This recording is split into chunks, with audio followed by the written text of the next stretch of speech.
আসসালামু আলাইকুম, কেমন আছেন আপনারা সবাই? আলহামদুলিল্লাহ আমরা কিন্তু অনেক ভালো আছি। তবে আমার কণ্ঠ শুনে বুঝতে পারছেন আমার কিন্তু প্রচুর পরিমাণে ঠান্ডা লেগে আছে। সাথে হচ্ছে অনেক মাথা ব্যথা করতেছে। আমার ২ নাক একদম অফ হয়ে আছে। আমি একদম কথা বলতে পারতেছি না।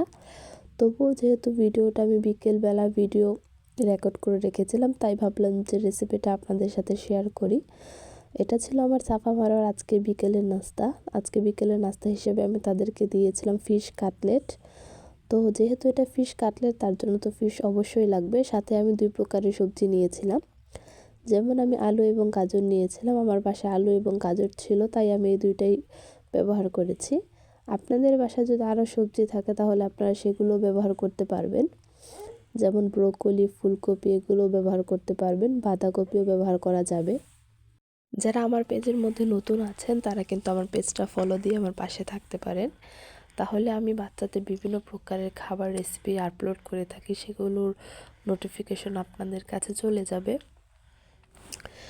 আপনারা আপনাদের বাবুদেরকে বিকেলে নাস্তায় কি দিয়েছেন সেটা কিন্তু কমেন্ট বক্সে বলে যেতে পারেন। আর কেউ যদি আমার রেসিপি দেখে বাসায় ট্রাই করেন তাহলে আমাকে মেনশন করে দিয়ে যাবেন।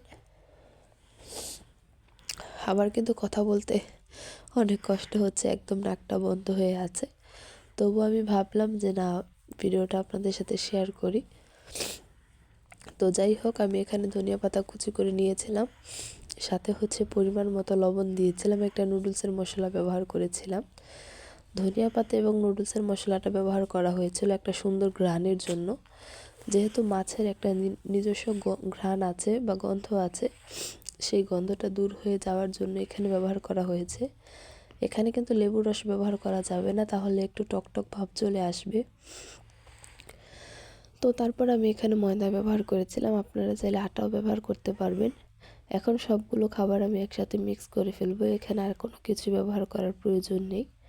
তবে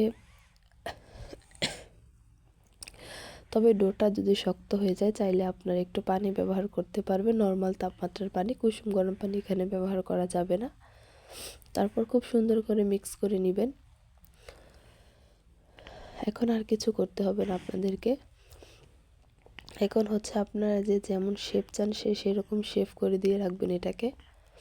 যেমন আমি একটা কার্টুনের শেপ বানিয়েছিলাম, তারপর হচ্ছে একটা কাটলেটের শেপ দিয়েছিলাম, আরেকটা হচ্ছে তারার শেপ দিয়েছিলাম। আপনারা যে যেরকম শেপ পারেন ওই রকমই করে দিয়ে রাখবেন। আমি জাস্ট দেখার সৌন্দর্যের জন্য এবং বাবুদের খাওয়ার আকর্ষণ করার জন্য একটু ডিজাইন করে দিয়েছিলাম। আপনাদের কাছে যদি কুকি কাটার থাকে তাহলে আপনারা কুকি কাটার দিয়েও কেটে সার্ভ করতে পারবেন। তারপর হচ্ছে এটাকে আর কিছু করতে হবে না, জাস্ট একটু হালকা তেলের মধ্যে ফ্রাই করে নিলে সন্ধ্যার রাস্তা রেডি হয়ে যাবে। তো আমার কথা বলতে কিন্তু অনেক কষ্ট হচ্ছে, ভিডিওটা আমি আর লং করতে চাচ্ছি না। আপনারা এখানে দেখতেই পাচ্ছেন আমি কীরকম শেপ দিয়েছিলে। এই শেপগুলো যদি আপনারা দিতে চান তাহলে আমাকে কমেন্ট বক্সে বলে যাবেন, আমি আপনাদেরকে দেখিয়ে দিব যে কিভাবে বানানো হয়েছে। এখন জাস্ট আমি হালকা একটু তেল দিব, তেল দেওয়ার পরে এগুলোকে ফ্রাই করে দিব। তারপর সাফা মারোয়াকে খাওয়ানোর জন্য নিয়ে যাব। মাশাআল্লাহ, সাফা মারোয়া কিন্তু খুব পছন্দ করেছিল খাবারটা এবং তৃপ্তি সহকারে খেয়েছিল।